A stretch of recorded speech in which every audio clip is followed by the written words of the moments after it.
Good morning, everyone. So today, the topic of today will be about words. Um, Words are very, very important.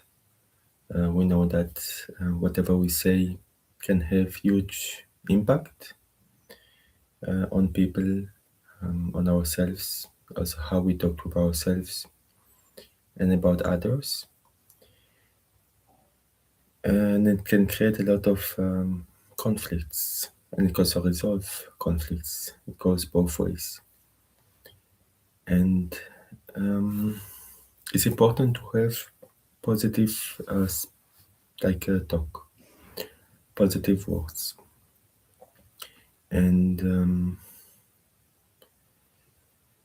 yeah, there is a wonderful video by Colleen Patrick-Goudreau who talks about this. I put it in the notes, and this is like the video to watch for today. And yeah, she talks about this exactly this topic, and it's a wonderful talk, and highly recommend it. So yeah, there are so many so-called idioms, sentences that we say without thinking because it became kind of very very normal in our society to say those sentences, and they are not all negative about animals, but some are very, very negative and violent towards them, and we say them without even thinking. And then we are surprised that society as a whole is quite violent towards them. Maybe it's a reflection of how we treat them, or maybe it's the other way around. The words that we chose for those sentences influence how we treat them. It goes maybe both ways. But there is often common phrases. They often use animals as symbols of negative traits. So it's like reinforcing harmful stereotypes without even realizing it. So we don't realize when we say it. It's just second nature. One could say that we say it. But the thing is, we can change our language. We can reflect the compassionate way, the kind way. And there's just this representation explores some of the everyday expression that can unintentionally harm animals. And yeah, we offer some simple, meaningful alternatives that honors them as the intelligent and emotional beings they truly are. So language, they reflects our values and also shape them. So whatever we say is really, really very important. We should be very careful about choosing the right words at the right time, and we should think before we speak. It's often an advice that is provided to us when we maybe speak the wrong time, wrong place. So same thing for the animals. When we speak, we should think: is it a negative or a positive sentence concerning the animals? The more positive we talk about them, then the more we will feel good, and the more our consciousness also expand, and our kindness and compassion expands too. So again, let's think about those. Those are just some sentences. There are quite many others, but some are very well known. So just to talk about it in this short presentation.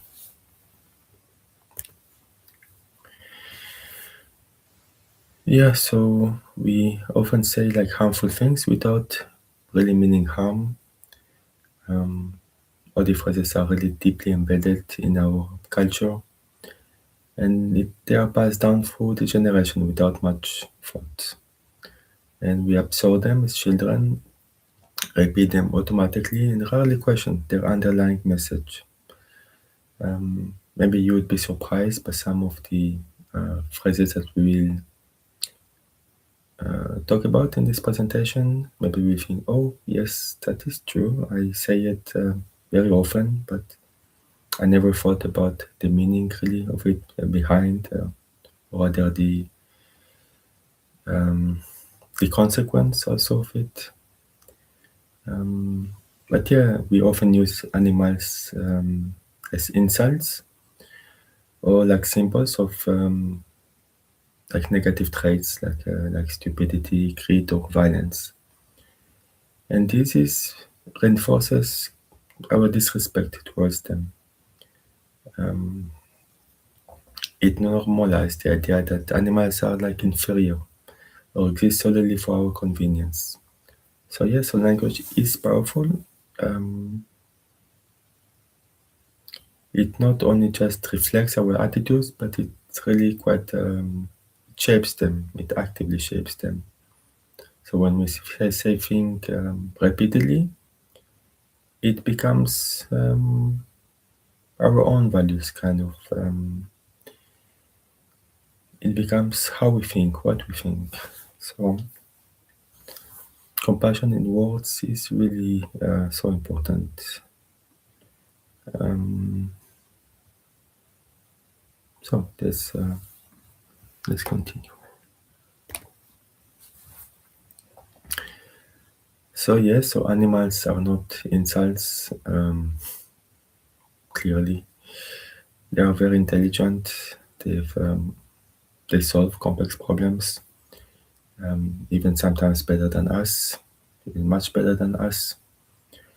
One could say they have more intelligent in many ways.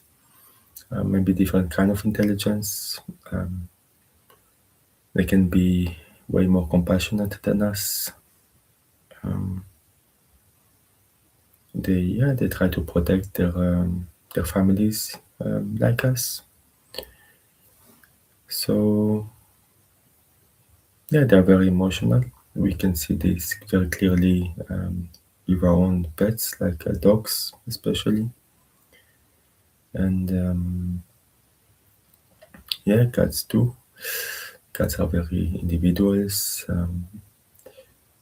Dogs are more like social. They like to be around humans. Um, they are very social creatures. They love their communities. Again, just like us, they care for the young and they maintain the a kind of social structure that rival our own in complexity and depth. Should not think that they don't have any structure. They do. But the fact that we do not understand it doesn't mean that it doesn't exist. And yeah, each animal has their own personality, preferences, and life story. So they're not just like a generic representative of a species. Everyone is unique, a unique being, and with families, lives that matter. So it's like using their name to describe something negative, a bad behavior. It kind of suggests that animals are less worthy, more negative, um, when in reality they are very, very innocent and they deserve our respect and protection. So we should turn this completely around and change how we talk about them, at the very least. This one is very well known. Um, Kill two birds with one stone. Who didn't say that? Um, it's like, yeah, to do two things. Um, to solve two problems at once. Basically, that's what it means. And But this is terrible if you think about it. Like we say that really without thinking, kill two birds with one stone, but it's very violent. It's like, what? When we think about it, why would we say such thing?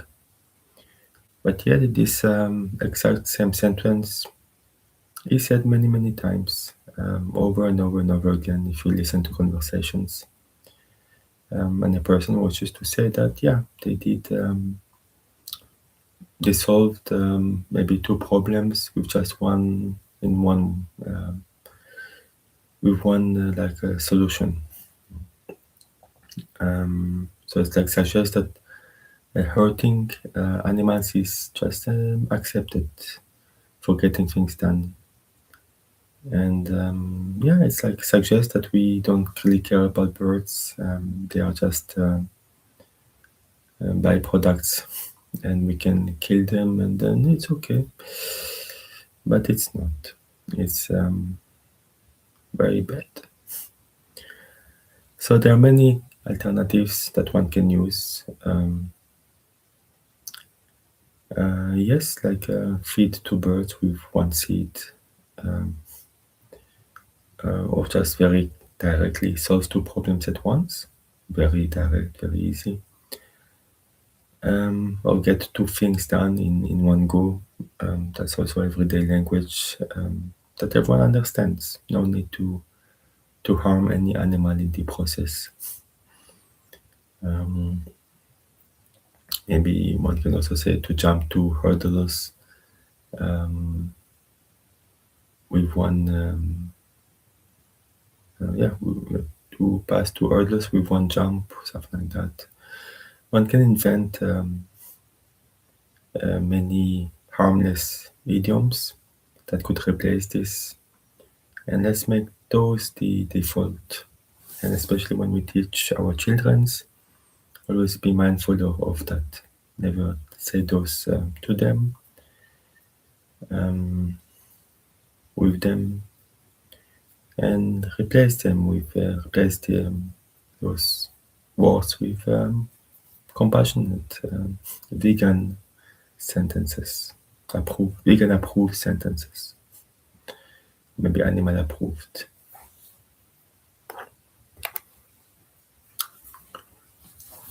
Yeah, another one that is very common is eat like a pig. It's very, very common to eat that, as if pigs are really dirty, greedy, and lacking control. It's very hurtful stereotypes that is actually very wrong. Like pigs are extremely intelligent, possibly even more than dogs. They are very clean and social animals. The fact that they go into the mud is to cool down, and maybe they enjoy it. So what? We do things that we sometimes enjoy, a bit of fun. And yeah, and they also can learn like solve puzzles and do things that we never thought that they could do. They are, I think, as intelligent as a 3 or 4 year old human, which is quite incredible. So yeah, and they are really clean. They really designate areas for waste away from where they sleep and eat, and they have strong family bonds, and yeah, they have different vocalization that we never think about it, we never know, because it's a different language that just we don't understand. We don't. If you don't speak a language, then we don't understand it. It doesn't mean that the other person is not actually speaking something.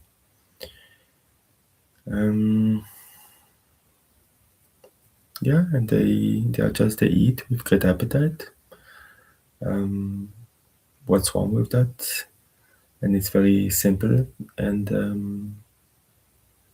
yeah, so we can replace that with different idioms, like eat with great appetite. So That's a very nice way. Eat enthusiastically. Um, oh, I was really hungry. Um, yeah, so pigs may eat also enthusiastically, and yeah, it's not like they just eat with great joy that we should too, and we should instead of saying like eat like a pig, like eat too much or eat like it's not normal, then just we eat with a great appetite, and yeah, and stop treating them like a negative way. And there's also other um, idioms that involve speak, and we say like a pig in many different ways. Again, that is very demeaning,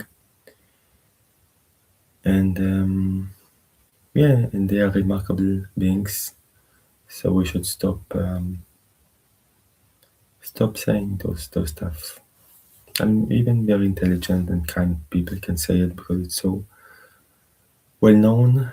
I mean, not well known, but like accepted by society. Uh, that yeah, it becomes like second nature when we say it, but we never think about what's behind it. Yeah, another one is beating a dead horse. I mean, again, what? It's very disturbing, and again, it normalizes cruelty and violence towards animals, even in death.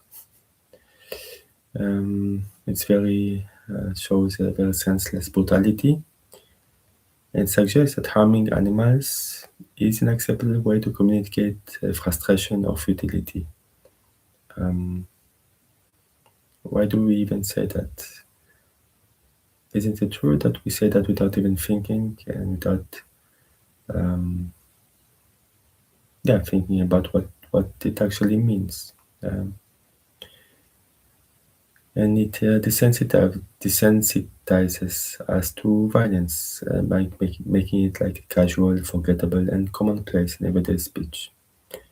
But we can do so much better. And there are really kinder alternatives that are clear, effective, and compassionate without invoking the images of cruelty. So, for example, like overdoing the point or rehashing the same issue. And yeah, that topic has already been covered. It's very professional and completely compassionate. So, yeah, what do you think about those? Oops.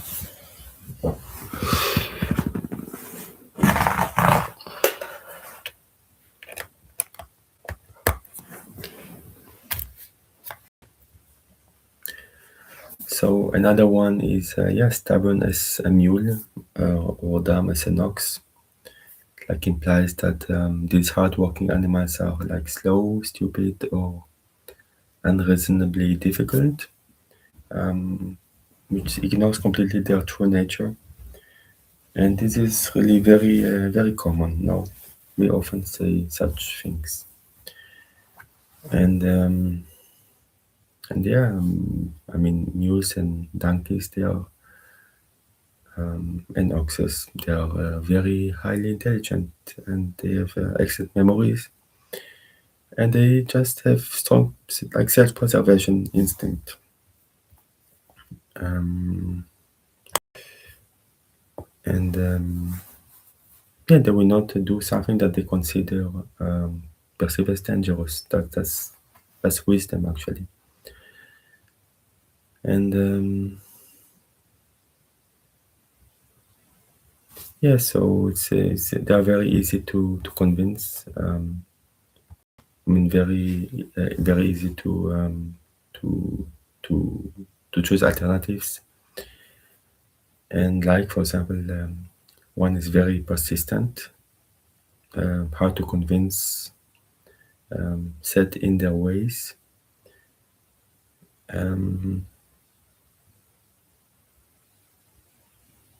So those are much better sentences than the meaning ones. Maybe we should stop saying those and use very direct sentences. But yeah, they are much more compassionate.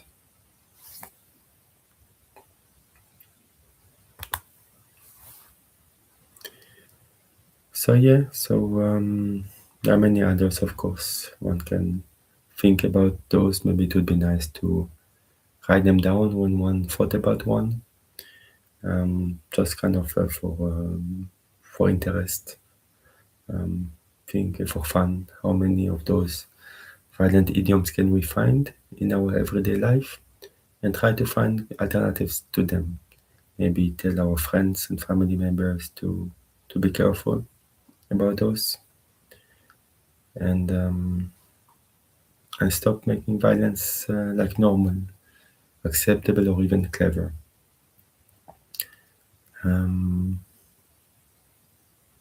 But they are so like embedded in our culture. We rarely notice them, notice their underlying messages.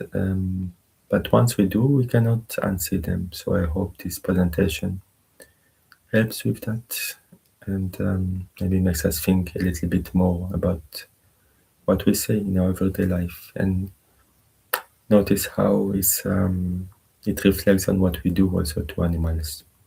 That we don't really care about them, even though we say that we love them, but we cannot love them and eat them or hurt them. It just doesn't work that way. That's not really caring. That is just it's the famous saying that our actions do not follow our values. So we do want to be kind, of course. Most of us do, but our actions just don't follow what we really wish deep down, and that's an issue. So if we really love animals, if we really care for them, we need to respect them fully, 100%. We cannot eat them, we cannot abuse them, we cannot hunt them, fish them, and yeah, of course, ocean creatures are also included. So here are a few more, like bring home the bacon. Yeah, it's like when it means bring home like the paycheck. But we can replace it with brings home the paycheck, which is actually what it means. And it celebrates without hurting any animal, any process. There's more than one way to skin a cat, more than one way to solve a problem. That's much more direct and cruelty-free, but it's so well established. Why do we even say that? And yeah, we can remark that we can even be very violent even towards our like pets. So yeah, I have no idea how this even came about. Suppose it's historic. Maybe in the past we skinned cats, maybe in different ways. I don't know. But why not use something that means exactly the same, but without using like a negative metaphor? Or we can think about just harmless other way of saying. Can be quite fun to try to find alternatives with metaphors. You can use animals if it's in a positive way, with their positive expressions. But maybe it's better to leave the animals alone also. Because often when we start with something, it turns out bad over the long run. It's like a snowball effect. And that's why I believe that we should, for example, even those that say that they raise cows as their own in the family. They don't take the calves away. They don't inseminate artificially. They take only the milk that is after the babies of the cows have theirs. Take all their milk that the calves want, and then only humans take what remains. And then the cow, the cow will not mind. First, I'm not sure she will not mind, but it's of course, this is like the ideal scenario. I mean, for humans, I don't think it's ideal, but like this would be way more ideal than what it is now. But who is doing that? No one is doing that. Maybe 0.00001%. And it's no longer in this time and age. So that's why maybe some people start like that. But once one does such things, the thing is, one believes that milk is fine to drink everywhere. So it starts maybe small, yes. I will take only the milk from the cow after the babies has had their milk, and of course no artificial insemination. But even then, how all this is done, how all this is organized, it's like it becomes can become very rapidly quite abusive. And then humans would think, yes, but I want more milk. So then they start to give less to the babies, and finally the babies just removed from the equation, so to speak. So it's all snowballs very either rapidly or slowly, but it can be very slowly. But at the end, we end up with the world that we have today, where farms can have thousands of cows and artificial insemination. Their babies are taken away from them by force, and the cows is weeping and the baby is weeping, and it's absolutely atrocious. So we should not even start. That's what I want to convey. Even if we think something idiom contains animals and is positive, maybe it's better to leave the animals alone and find more appropriate idioms without any animal. Like in here, like more than one way to solve the problem, for more than one way to skin a cat is very good. And then we have also take the bull by the horns. Again, it's very, very, very common. What it means is to face the challenge directly. So to have courage. So this is like to have courage, but without the domination. So why do we even say this? Take the bull by the horns.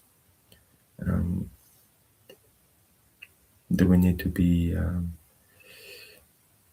I don't know. It's very strange when you think about it.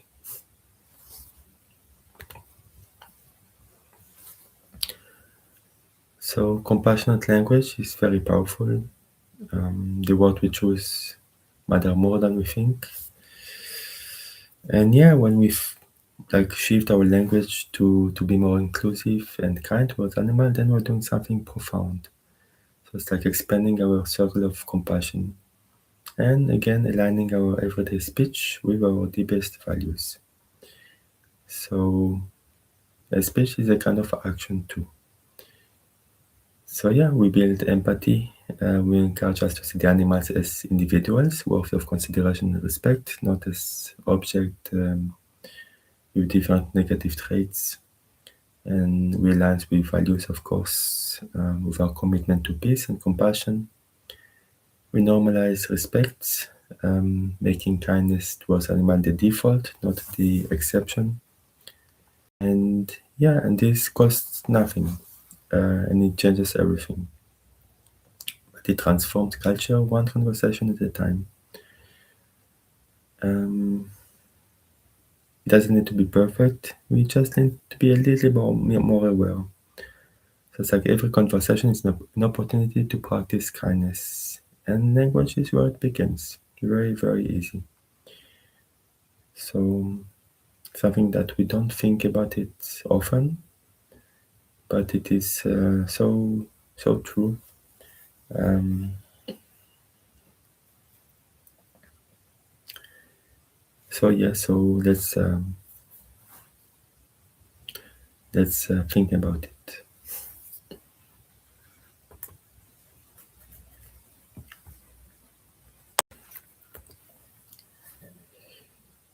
So yes, so this is like a gentle invitation.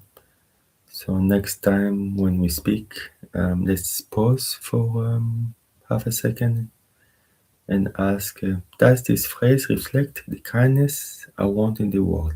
Very wonderful sentence. Um, if we want kindness in this world, we need to start somewhere. Um, maybe by our words. It's a good way to start. Um, and that's all it takes, just a moment of awareness before the word leaves our mouth. We don't need to think about everything that we say, every sentence, or achieve perfection, just notice it. And if we made if we are just going to to say a word or sentence that is like negative, we pause for a moment and then we find an alternative. Very easy. Um, yeah, it just is a small act. We're not saving any animals, at least not directly. But yeah, compassion can start quite small. Each word, each kind word creates a ripple, um, and it influences other people. When they hear it, they also get influenced when we say like bad things towards anyone or animals. The person, because usually we can say it to other people, or we say it to other people, then they are they get these words that comes to their ears, and then their brain is analyzing this, and then they think, oh yes, I know this sentence, and what does it mean? Ah yes, that's what it means. Yeah, it's normal to say that, and okay, I understand this person. It's like a very rapid succession of events goes on in our mind and the mind of others who listen to it, and then they also get this violence, unintended violence. Um, that's why it's very important to say the right words to children, also to teach them compassion from a very small age. And what better way than with words, compassionate words. And yeah, also we should, when we talk with between adults, and if the children listen, then they will listen to those insults, and they will also absorb this negativity, this violence, and it will affect them. So yeah, so let's let's shift. Let's have a mind shift about our words and consider them as a gateway to compassion and kindness. Yeah. So it's, of course, it's also related to mindfulness. So it's mindfulness of speech is to be really mindful about everything that we say, and all negativity we leave aside. Many people do not really think before they talk, and this creates a lot of issue. Even wars can start with just one wrong word or sentence. A war can erupt, like misunderstandings, and then it all goes out. So yeah, it's time for a change. revolution, positive revolution. So this was the last slide of today's presentation. I hope it was helpful to you and to the animals especially, to show respect to them, that we truly care about them, and to stop seeing them as products. Because most of us really don't want to hurt any animal. Most of us hate to see any violence towards any animal, and but we are not. But often our actions do not follow our values. We don't want that. We don't like to see violence toward animals, but we knowingly or unknowingly we participate fully in it. Every time we eat meat or drink dairy or cheese or honey, even or eggs, we participate in this, or fish also. We participate fully in this culture of violence, and it will never stop until each one of us just wakes up and stops this, and be enlightened about this subject and think deeply about it. Of course, one should think: is it true or not? And yeah, I mean, it's clear that when we causes and when we eat meat, for example, or fish, somebody needed to kill that cow or horse or cow or goat or dog or fish or shark. There was a lot of violence, a lot of pain, a lot of abuse that goes on when we drink milk. But we don't think about it. We rarely, if ever, pause to think. But we must think. We must use our mind and heart together in order to advance as a civilization. And the time is now. I would say there's no better time than today, than now. For example, if you wish, you could try to be vegan for one day and see how it goes. You can do it for 1 week, 1 month, 40 days, like you choose, and then see how you feel. And yeah, you don't commit too long, just a short period of time, and see how you feel. So make a scientific experiment with yourself. So try out, just remove all the animal products and see how amazing you will feel at the end. You feel more lighter, that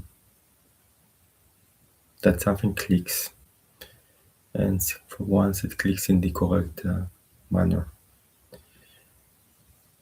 So yeah, so okay, let's go to our daily practice.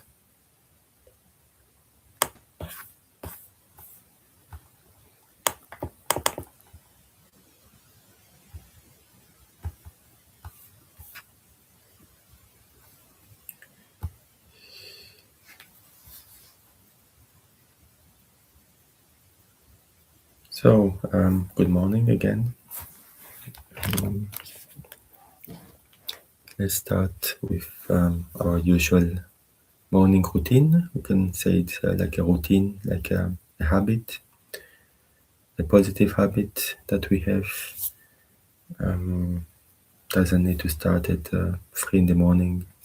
You can start at whenever you wake up, I would recommend to wake up 20 to 30 minutes before you normally wake up and just practice whatever you wish to practice at that time. Some all that we do can be done in just a couple of minutes, even in 3 minutes. Yes, everything can be condensed into 3 minutes. But of course, maybe a bit longer would be more. I mean, one could do more, but yeah, like maybe something like 20 minutes is a good time. It's not too long, it's not too short. It's enough to have a lot of practices in those 20 minutes. And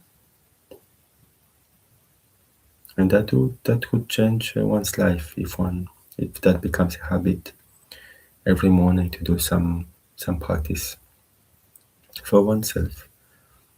And the good thing when we wake up before everyone else, then we have those 20, 30 minutes that everybody is sleeping, nobody is disturbing us. We are free to do what we wish. Um, it's like what people call me time. It's a wonderful me time. Um, we need some me time to be like alone, not alone in the sense of loneliness, but more solitude, which is a different thing. It's when we really want to be alone for the purpose of peace, um, developing our inner peace, or our hearts, our minds, our bodies. So yeah, so let's have a me time every morning. How good could would that be? So let's start with our first action, which is prayer. Just for today, I will not worry. Just for today, I will not be angry. Just for today, I will do my work honestly. Just for today, I will show gratitude for my many blessings. Just for today, I will be kind to all living beings. May today be a joyful, peaceful, blissful, and magical day. Loka samasta sukhino bhavantu.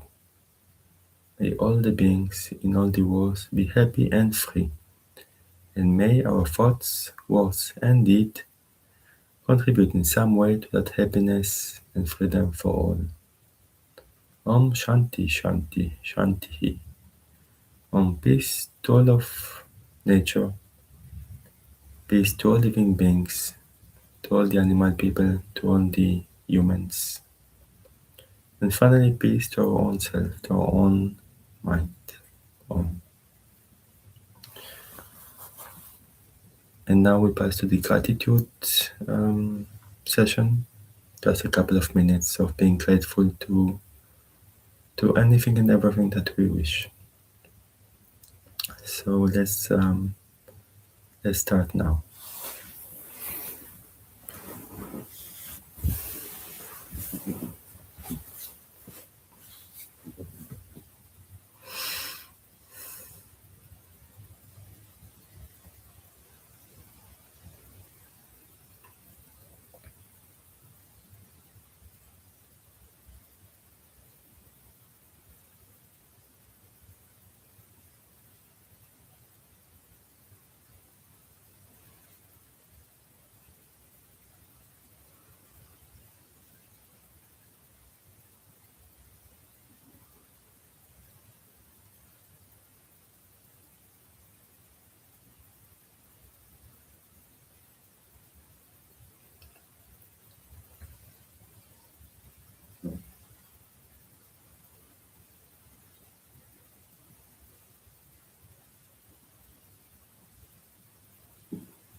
And slowly open your eyes.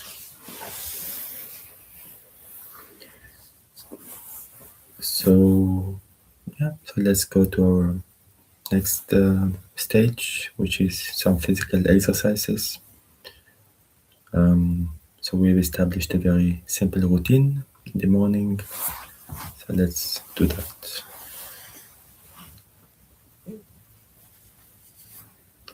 So we start with the Sufi rolls.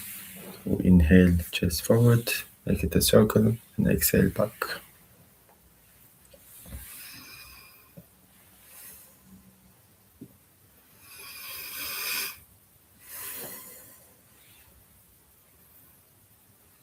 The other way.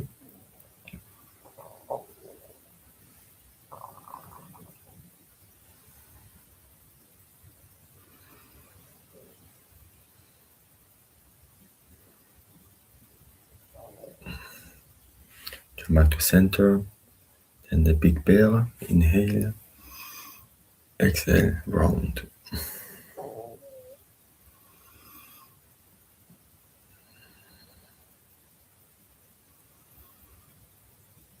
Come back to center. Inhale. Exhale down to one side.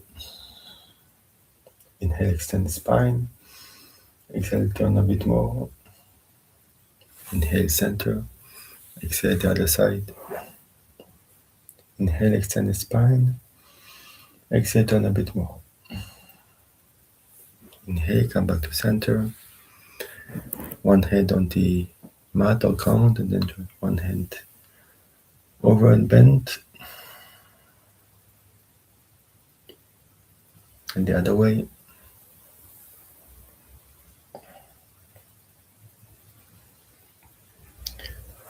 Then hands on the shoulders and make some turns. Inhale up. Exhale back.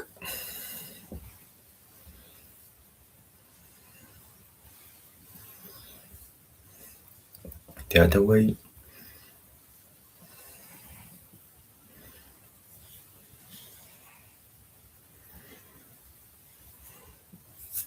Now some magic. Make some wrist rolls. Anything you wish. Then open and close your hands rapidly. And relax. Same thing with the legs and feet. Just to extend them and then stretch them.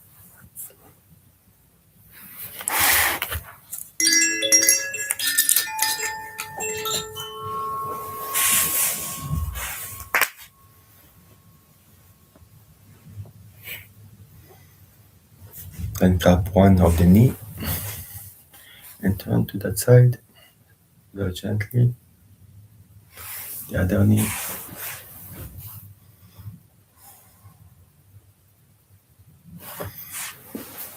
And bring your legs in a diamond shape, a bit more, not close to you, but a bit more forward, and just very, very slowly fall forwards. Don't push, just let gravity do its thing.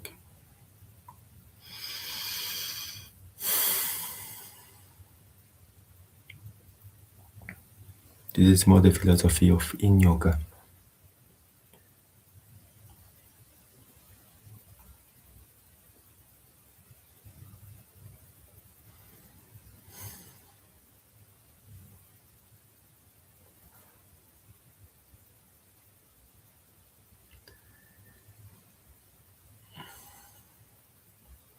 And slowly come back.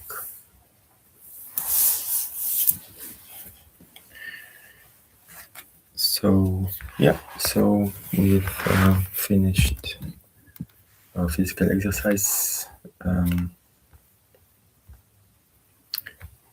So what do we do next? We do a little bit of relaxation. So similarly to what we did in the past sessions, we're going to do the 61 points of relaxation, also called Shavyatra, a corpse journey, opposed to Shavasana, which is corpse pose. Where is the practice? It's basically a systematic body scan of the 61 points, some 61 points that are well chosen. So let's do that. In the beginning, we will do a short body scan, and then we pass to 61 points. So we'll do it twice, once together and once on our own. So close your eyes. You can also do it lying down. Take a couple of deep breaths.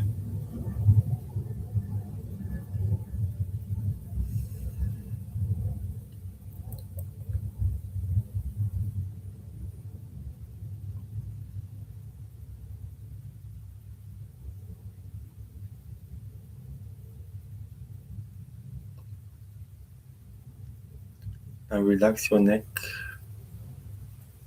Relax the back of the head, top of the head, forehead, eyebrows, Relax your eyes and ears, your nose and nostrils. Relax your mouth, tongue, chin, and jaw. Relax your throat, shoulder blades,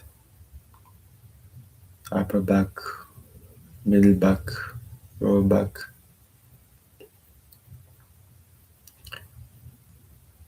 Relax your arms and your hands, your torso and your belly.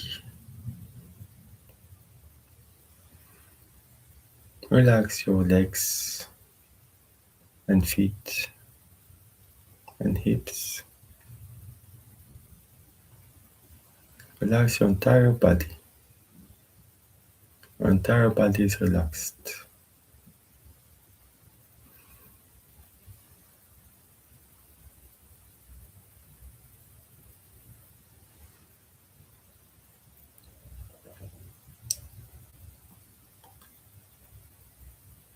And now let's move on to the 61 points. So bring your entire awareness, entire attention to the space between the eyebrows.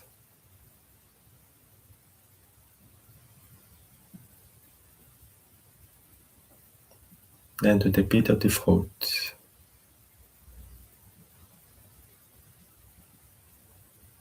The right shoulder,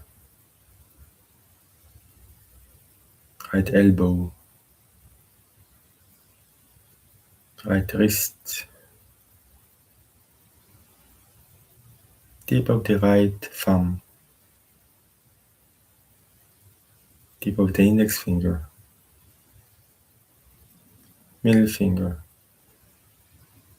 ring finger, and little finger.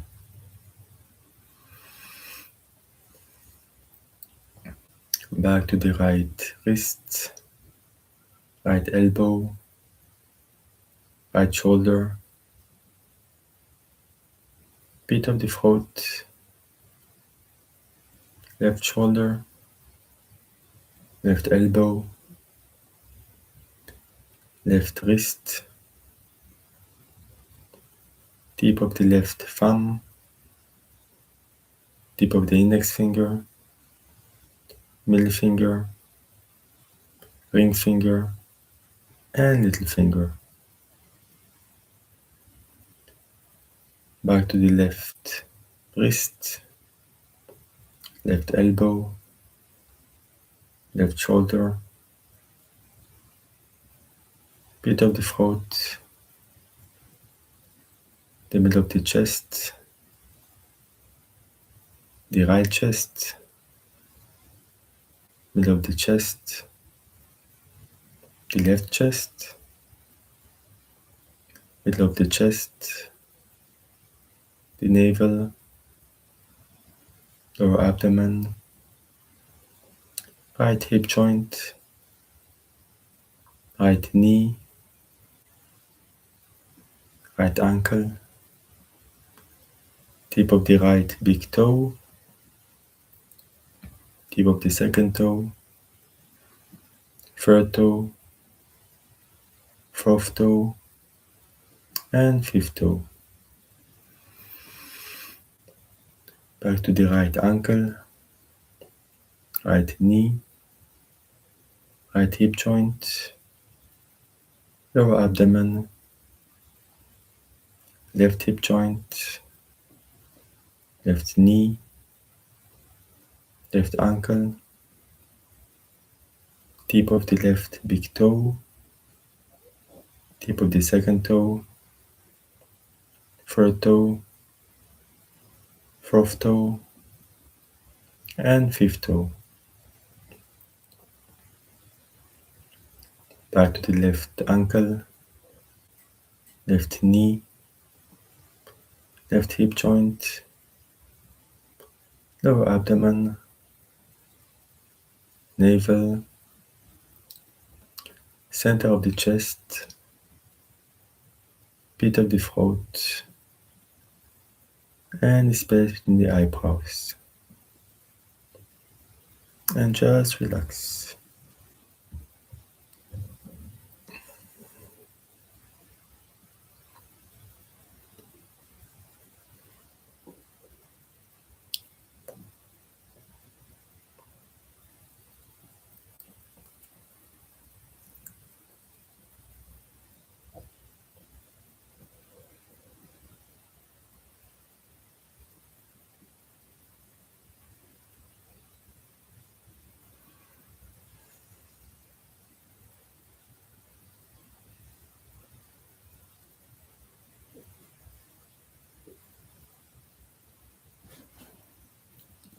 And now let's do each one of us on our own.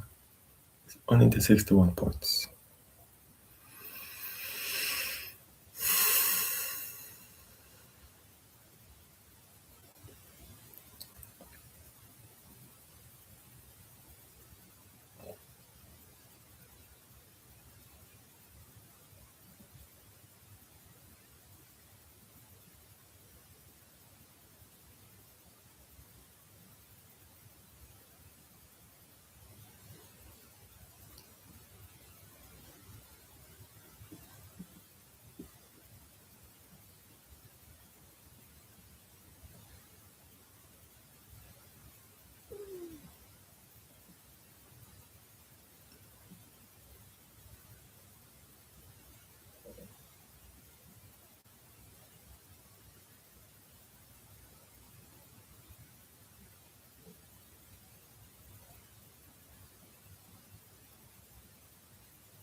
And slowly open your eyes. So that was the 61 points Shaviatra practice. Um, It's at the same time a relaxation and a pranayama because we really use the mind to focus on different um, points. But yeah, it can be seen as both. So, okay, so we'll pass to pranayama now, but before that, let's take a 5 minutes break.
So let's start our pranayama sequence practice.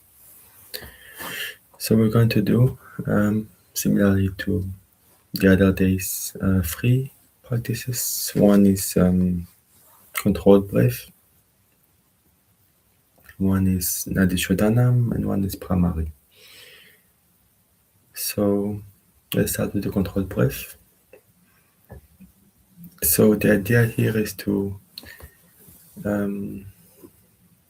watch out for the quality of the breath. So we breathe in for a couple of seconds, breathe out for a couple of seconds, and then but we watch how the breath is going, like the quality of it. So we're going to do 2 types, like 1-1 and 1-2. Meaning we breathe in for X seconds, out for X seconds, or breathe in for X seconds and out for 2X seconds. So we will start with 4-4. So that means breathe in for 4 seconds and out for 4 seconds. If that's too much, you can do 3-3 or 2-2.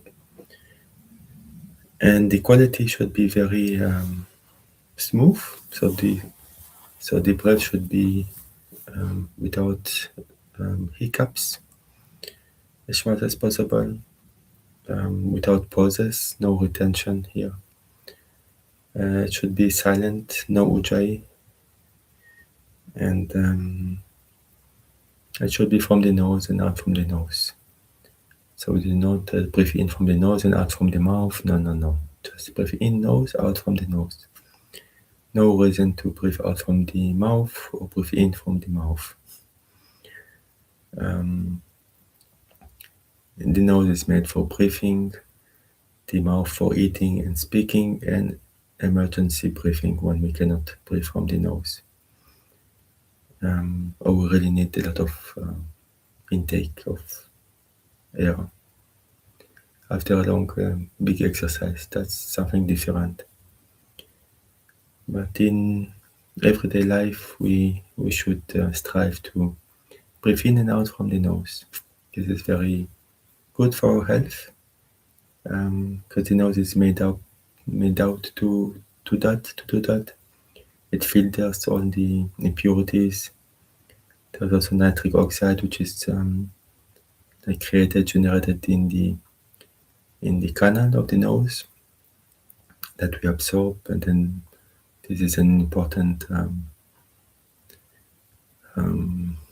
compound which expands the vessels, so it's very good for our health.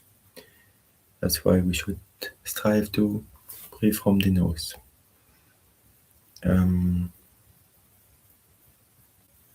So let's do that. So again, breathe in 4 seconds and out for 4 seconds.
and slowly open your eyes.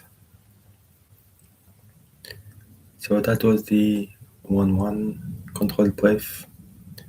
Let's now go to 1-2, meaning we breathe in for X seconds and out from 2x seconds. So let's make it 4-8.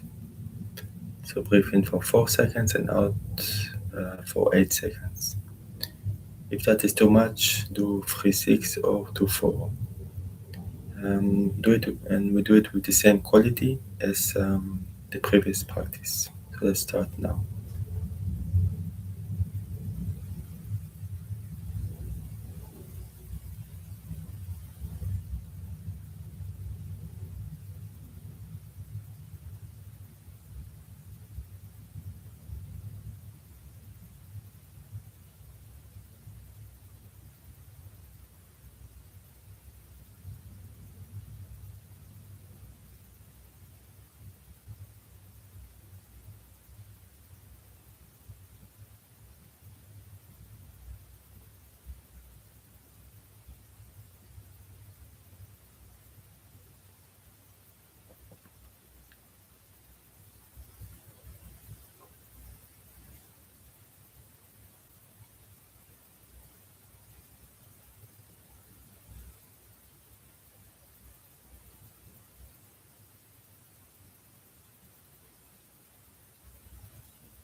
And slowly open your eyes.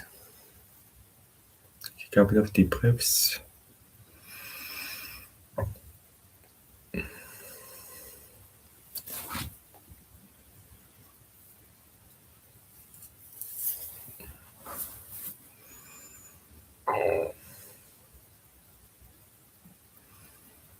And relax.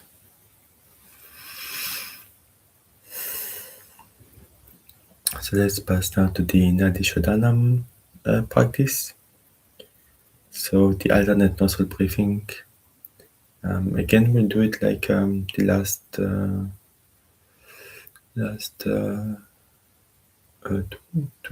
three sessions that we did. So we are going to do all three types that we saw during this retreat session. So we're going to do each time, all of us together, one round of each type, then 3 times on our own. So again, just to remind, so we bend the index and the middle finger. But another alternative is to put the both fingers on like the third eye, and then use block the right or the left.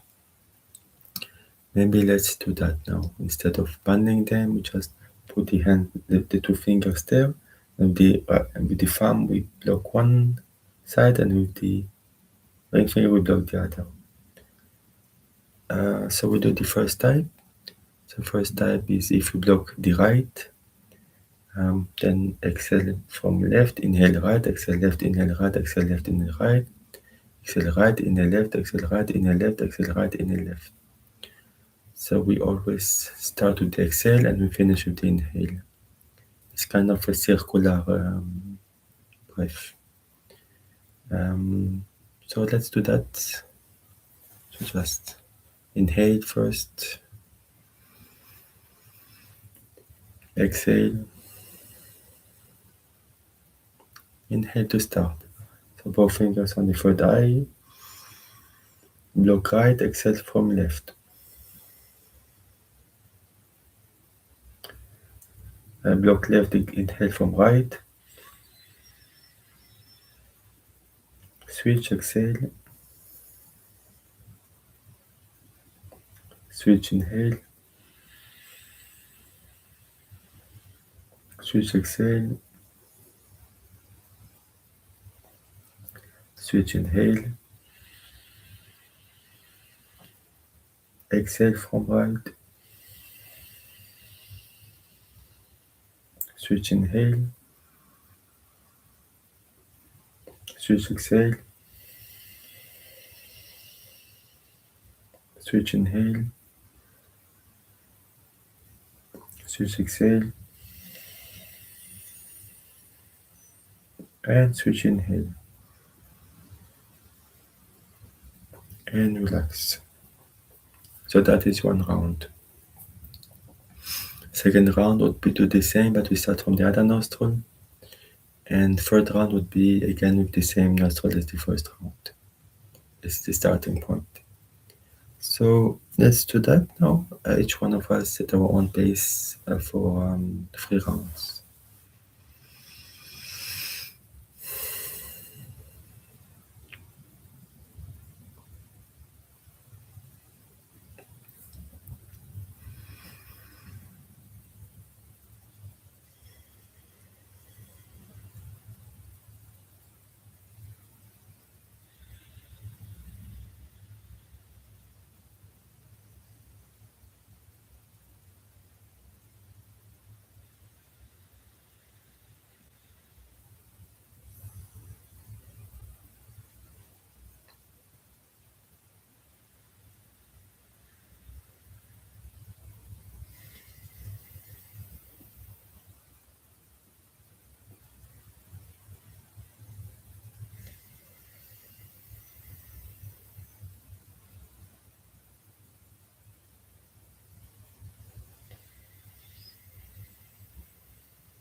and slowly open your eyes. So now we pass to the second type. So the second type is if we block the right, then exhale left in the left, switch, exhale left in the left, switch, exhale inhale, switch, exhale inhale, switch, exhale inhale, switch, exhale inhale. So it's like twice on each side. Yeah, so again, we do it one time together, and then 3 times on our own. So inhale, exhale, inhale to start. Block right, exhale from left. Inhale left, switch, exhale, inhale, switch, exhale, inhale, switch, exhale, inhale, switch, exhale, inhale, switch, exhale, inhale, and relax.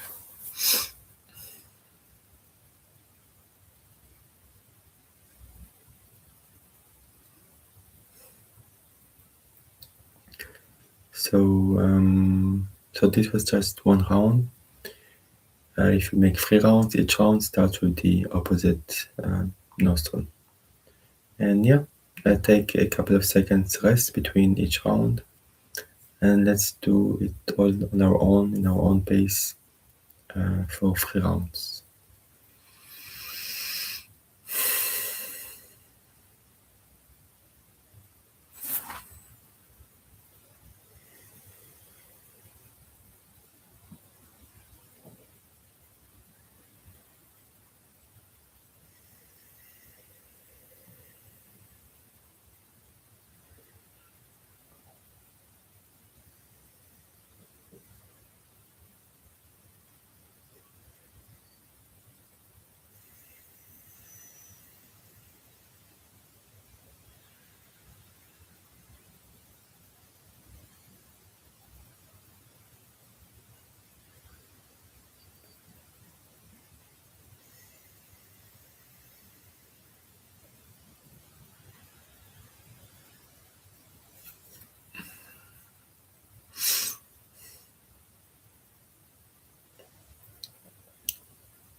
and slowly open your eyes.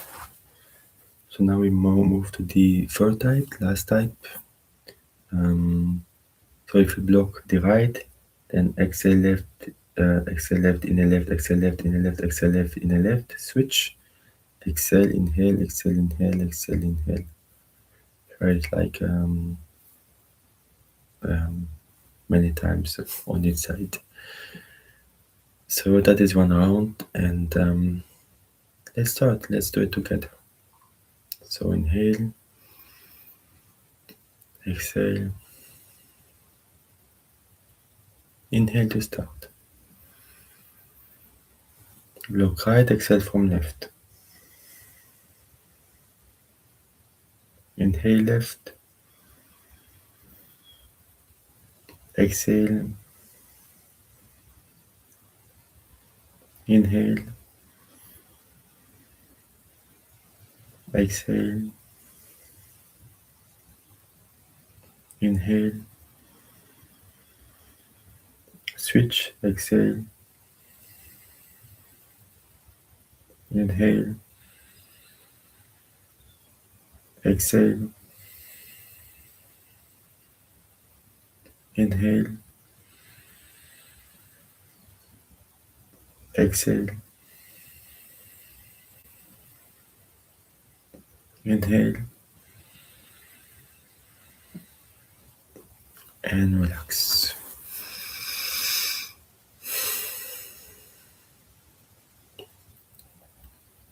So like the controlled breath, there is no pauses here, in this practice at least, and no retention.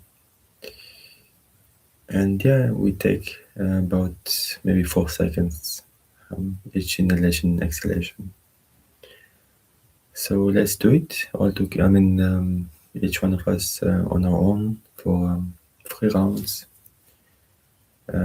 Yeah, remember to take some pauses between rounds and start with the opposite nostril for each round. So let's start now.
and slowly open your eyes. So yeah, that concludes our Nadi Shodanam practice. Um, let's move now to the Brahmari, which is the humming bee practice. So we inhale, close the mouth, and then we make a sound like like we choose the tone and the length and how it feels right for us. Don't follow me, do it at your own pace. And yeah, let's do it for a couple of minutes.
And relax.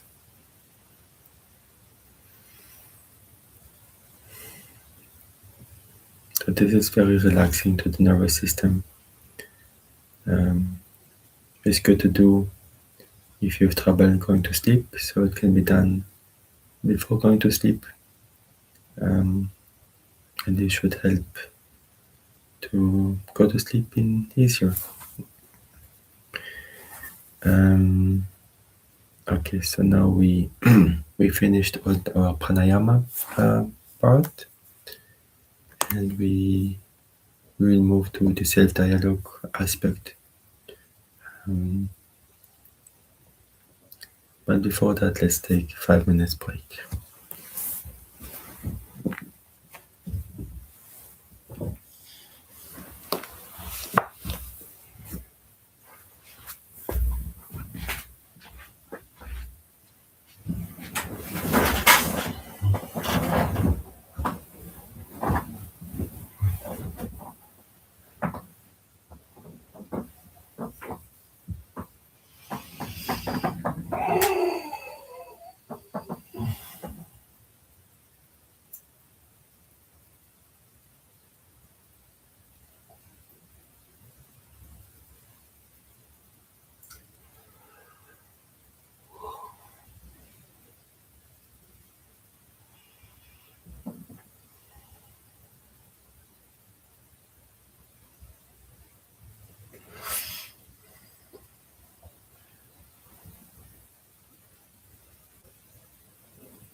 So let's start our um, dialogue part,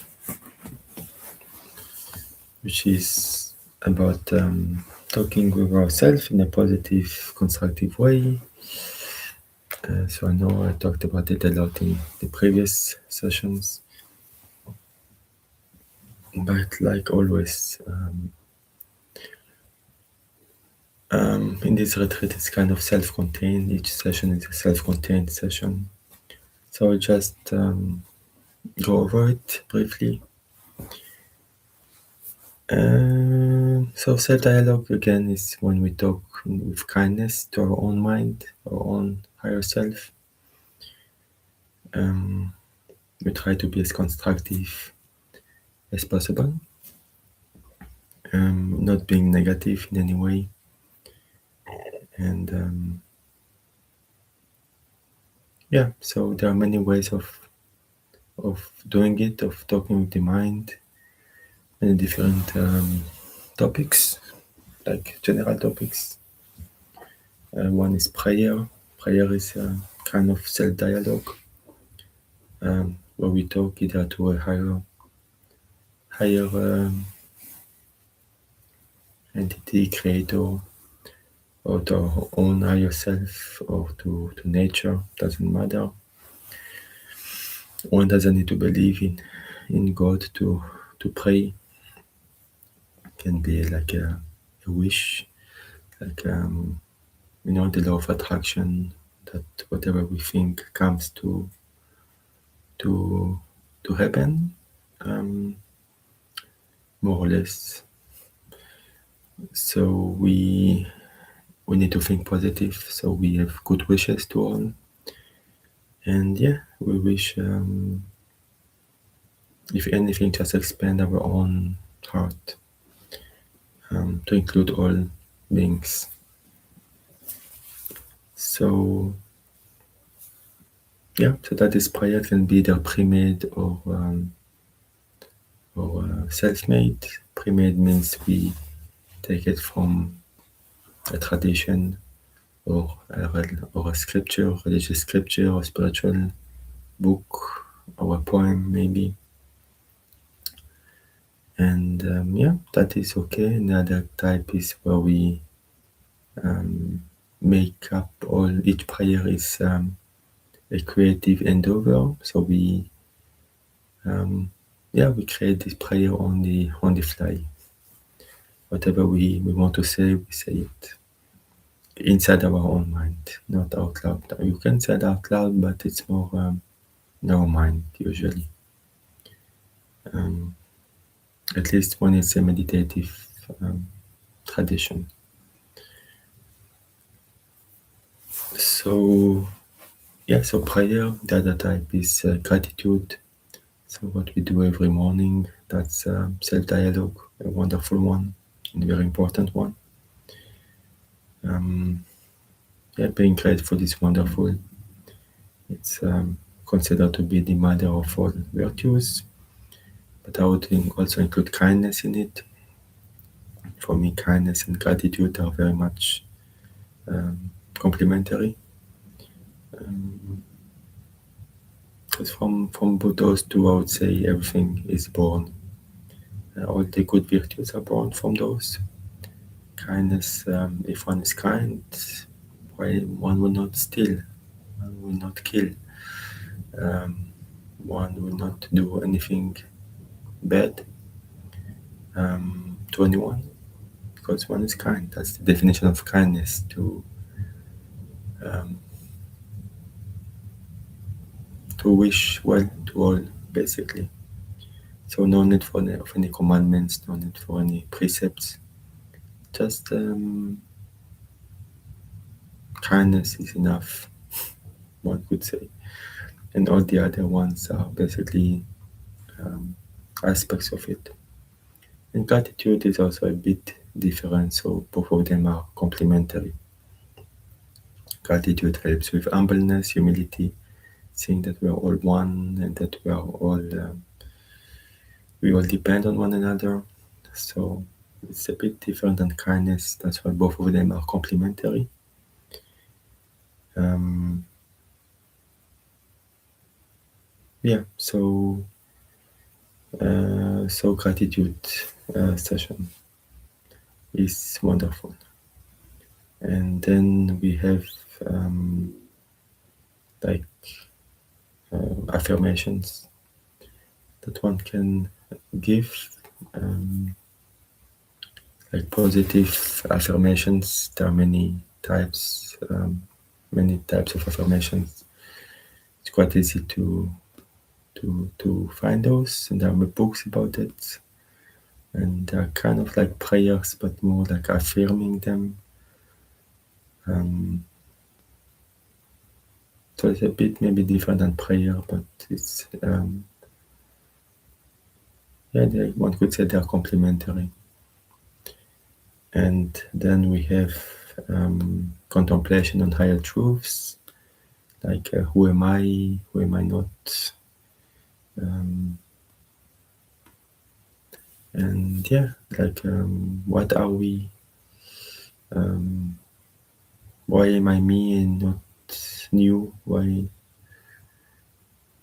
do I feel myself, but I have no idea what you feel, what you see? So what is the difference between us? It's a wonderful question that I believe I asked myself even when I was a kid. I thought about this.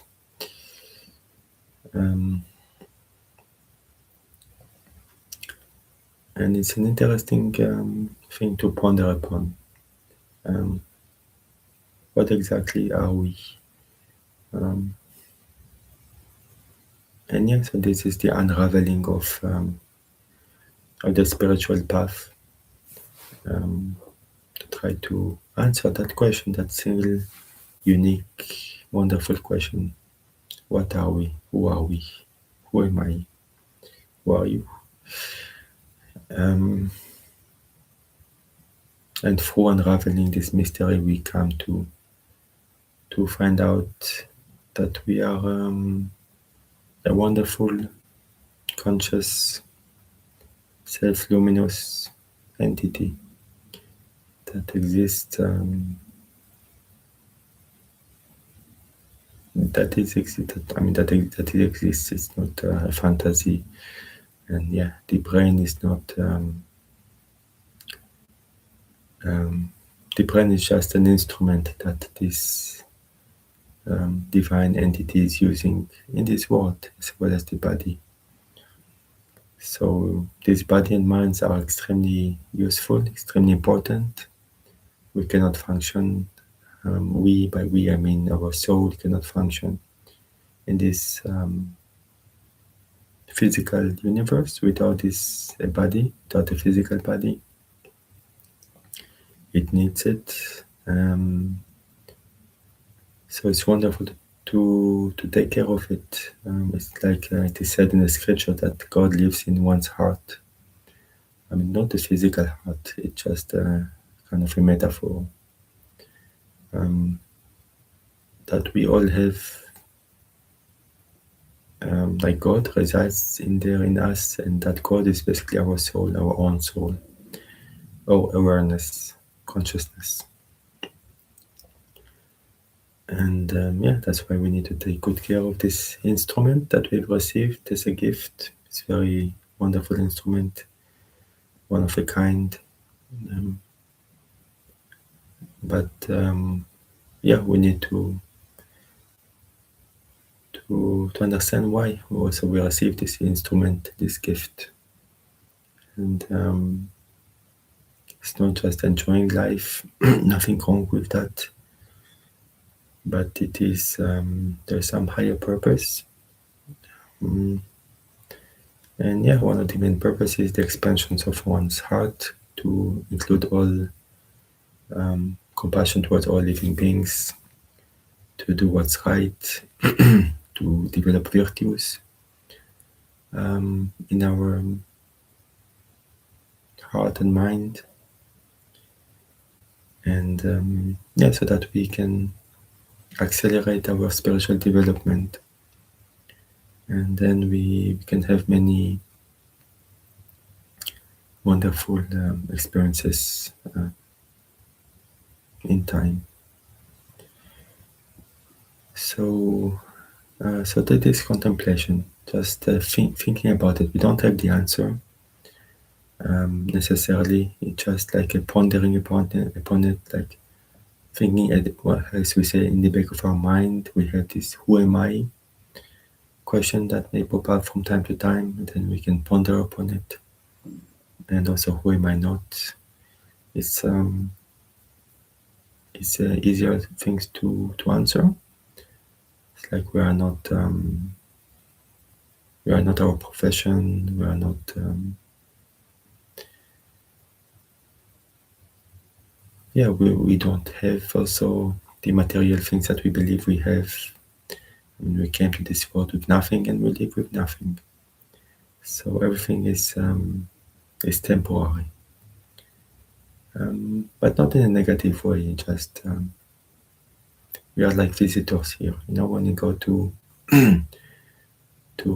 visit a country, so maybe you rent like a house for some time, maybe even for a month or two, and you live there, and you you respect that house very much. It's not yours, it's not ours, it belongs to someone else.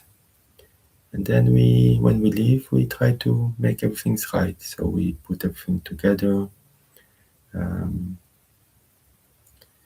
And yes, we respect that house, and it's very useful, but it's temporary.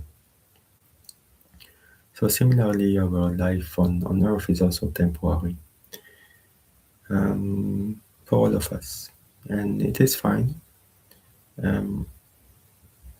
But doesn't mean that we need to destroy this Earth. We need to be good visitors on Earth. We need to be humble and to serve this world, to serve the people in this world. And it's a wonderful opportunity to help other beings, not only humans, all the beings. And that's why this body is extremely important and need to be taken good care of. Not we should not only help and love other people, other beings, but also ourselves, of course. So this body is very important to respect as a temple of the divine. When we go to a temple, we respect it very much. Maybe we take our shoes off. It depends on the tradition. We take our shoes off, or we put something on our head in some places. We bow there very much. We have a very like positive spiritual energy. And similarly, this body of ours is also a temple of the divine, even more so than the outside temple. Outside temple is just a representation of the inner temple. So what is more important, the outer kind of illusionary temple, or the inner true temple of the body? That's why we should respect this body, not only our bodies, but also everyone's bodies. They are also temples of the divine. So that's why we should never hurt anyone, any being, because they are, they are mirrors of the divine. And that, of course, is not only humans, but all living beings. So if we hurt a cow or a goat, we are hurting God, we are hurting the Lord, we are hurting the Creator, we are hurting Christ. So that's why we should respect all living beings as representation, mirrors of the Supreme Self, basically. It's like the Supreme Self is has divided herself into an infinite numbers of sub-entities. Maybe because she wanted to have fun, maybe she was a bit bored to be alone, so she decided to have some fun and needed some actors.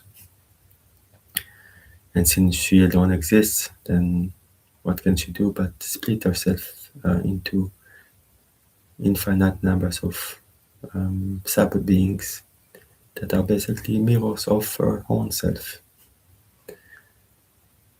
So in order to have some fun, to it's like kind of a movie.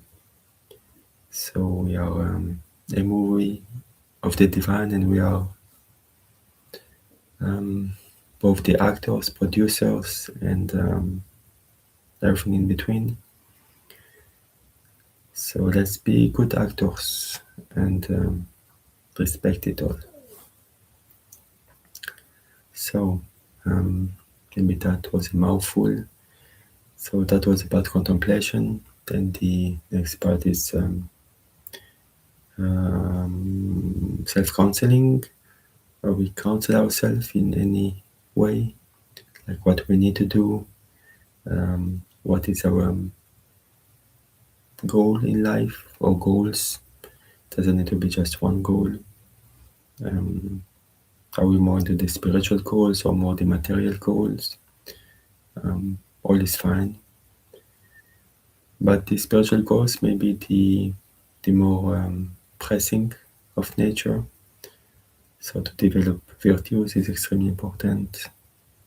But other goals are fine too. I mean, even if we want to make money, that's okay. We need to make money to survive in this world. And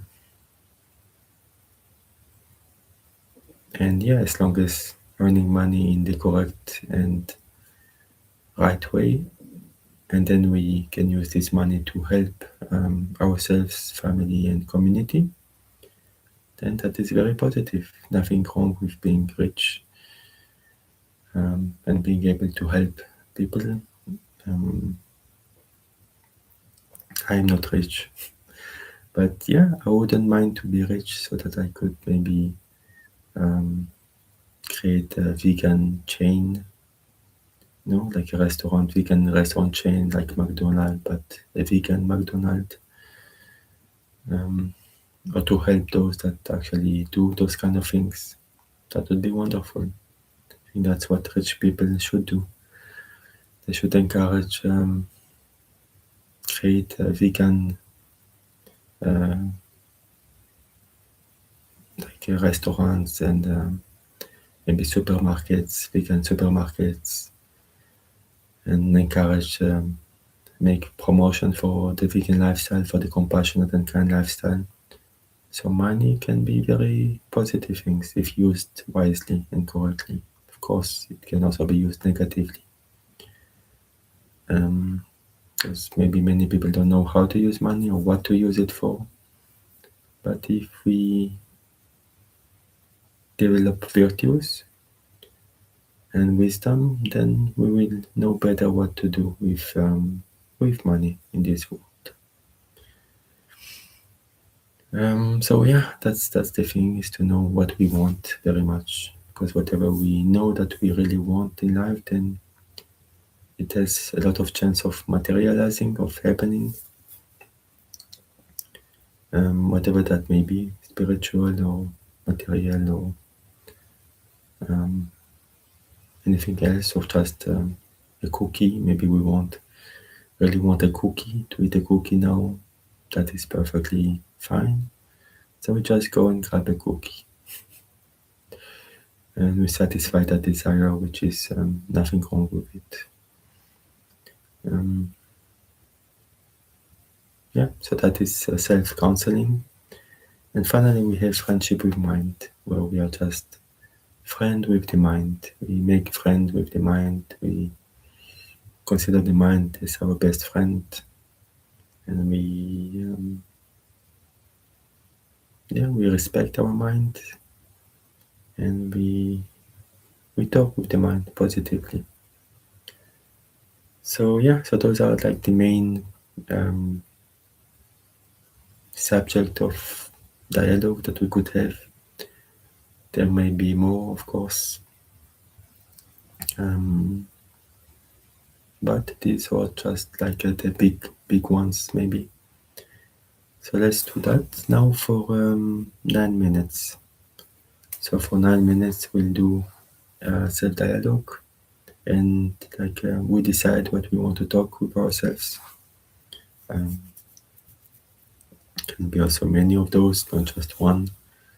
But maybe best to focus on one. But if you wish both, I mean, several, that's okay. And yeah, so I will stop talking and let's start contemplating. So I would ring the bell when we start and ring the bell when we end. So you don't need to watch the uh, clock.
So relax a little bit, stretch your legs.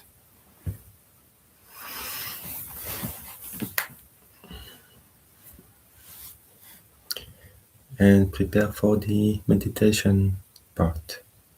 So meditation, contrary to the dialogue, we try to not follow the thoughts. We just watch them like clouds. There are many ways of doing it, but we are going to watch the breath, which is very usual way of meditating. And we're going to watch the sensation of the breath at the nostrils or at the upper lips, or the sensation of the cold and hot air coming out and in and out of the nostrils.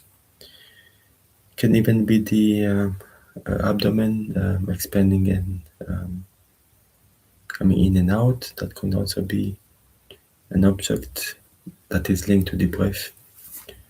But whatever we choose, we just stick with it, and for the entire duration of the meditation.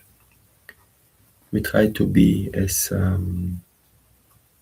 still as possible, so not move. That's the practice of kaya-sthairyam in yoga. It's an important practice. We just try to be like the tree, or like a mountain, or like a statue. Really very, very still. We try not to, if something itches, we try not to scratch it. If possible, if it's too strong, then that's okay. Then we return to the meditation afterwards, but otherwise we just watch it from a distance. And only if we feel pain, then we can move. Then we should move. But other than pain, if you just have some discomfort, then we can try to live with it for the duration of the meditation. And just watch it.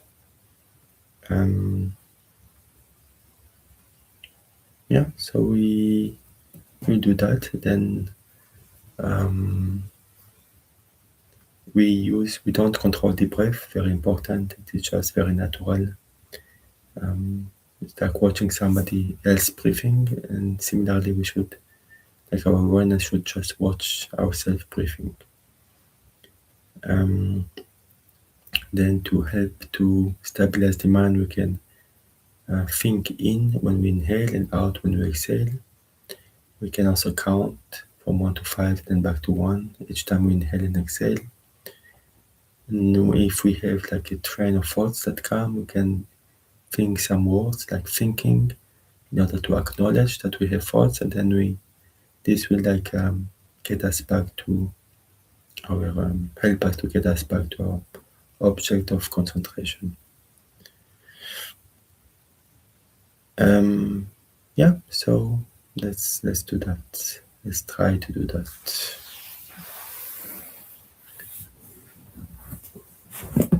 So I would suggest always find a good comfortable position.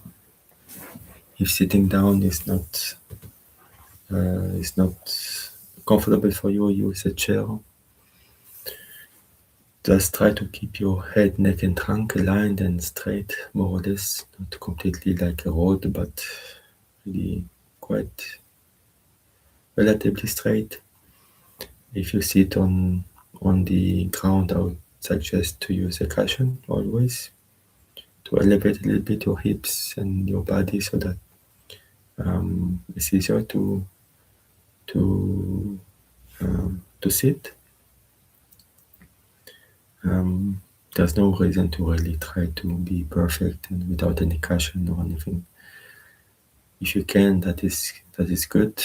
If you cannot, that is perfectly fine. Like not many people can do the lotus posture, and there's absolutely no reason to meditate in that posture. It may be stable, but probably not very comfortable for a long time. Maybe for a short time, yes, but not for a very long time. Unless one is really, really used to it. And some culture, they can even maybe eat in a lotus posture, since young, so that's another thing. But for most people, it's not. It's not. We should not do it. Not even try to. And yeah, use a cushion underneath your knees. It's very important, especially if you feel pain. Then that can alleviate it. So now we will do 3 times 9 minutes. That will be our practice for today. So try to find a comfortable position again, or sit on a chair. But better not to lie down, because we always fall asleep no matter how much we try. So just sit straight and let's practice. So 9 minutes.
So stretch a bit, relax, and prepare for the next 9 minutes. You can try to make each 9 minutes better than the previous one. Bring more attention and focus.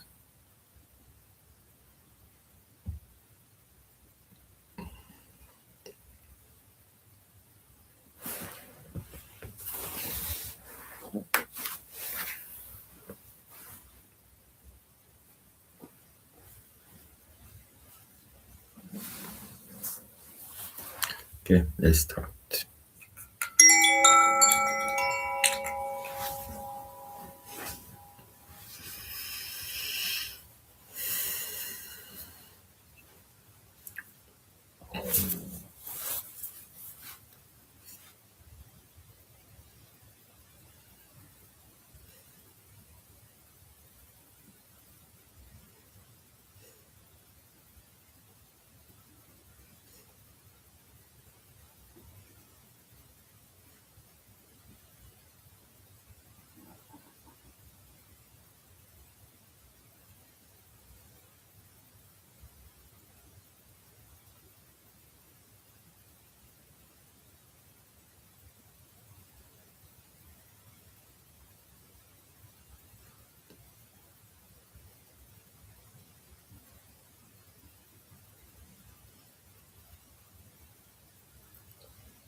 slowly open your eyes, so keep them closed. And prepare for the last 9 minutes session of today.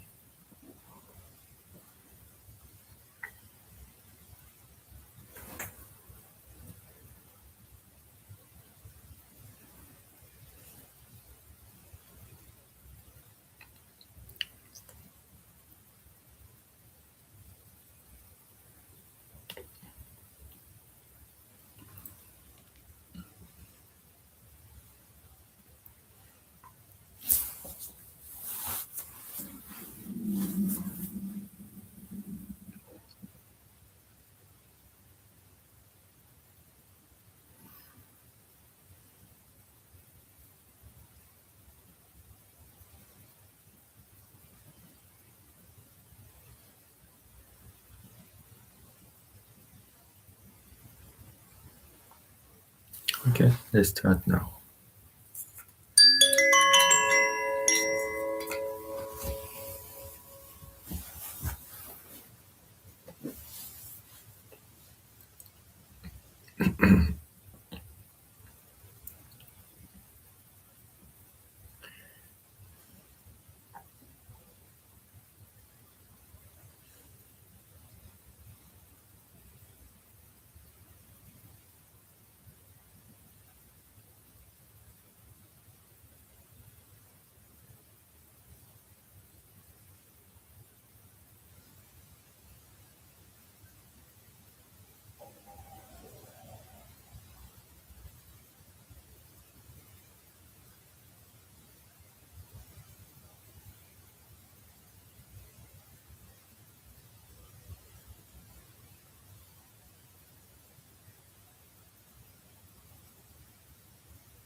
So yeah, first thing first, when you finish like meditation, it's a good idea to rub the hands, put them on the eyes.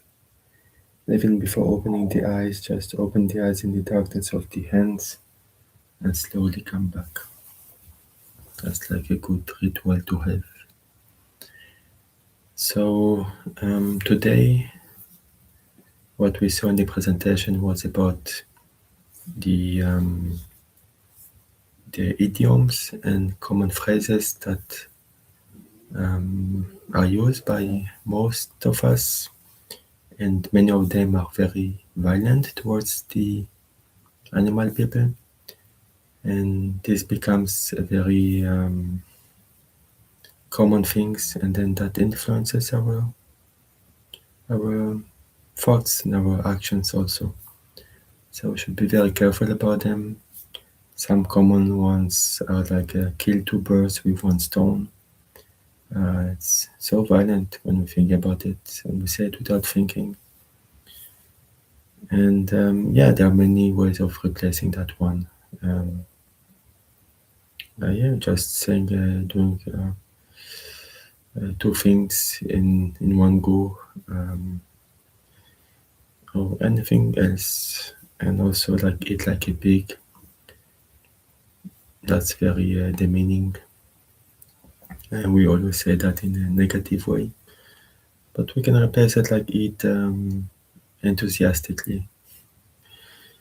Um, yeah, and there are many other such idioms. You can watch the presentation for a few of them, but I'm sure we can think of many others. So yeah, so thank you for watching. I wish you a wonderful day. Let's end with the mantra. Loka samasta sukhino bhavantu. May all the beings in all the worlds be happy and free, and may our thoughts, words, and deeds contribute in some way to that happiness and freedom for all. Om Shanti Shanti Shanti.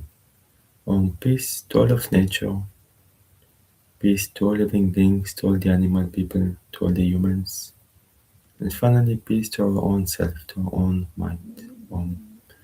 So thank you so much. Be happy and best wishes, and see you next time. Bye bye.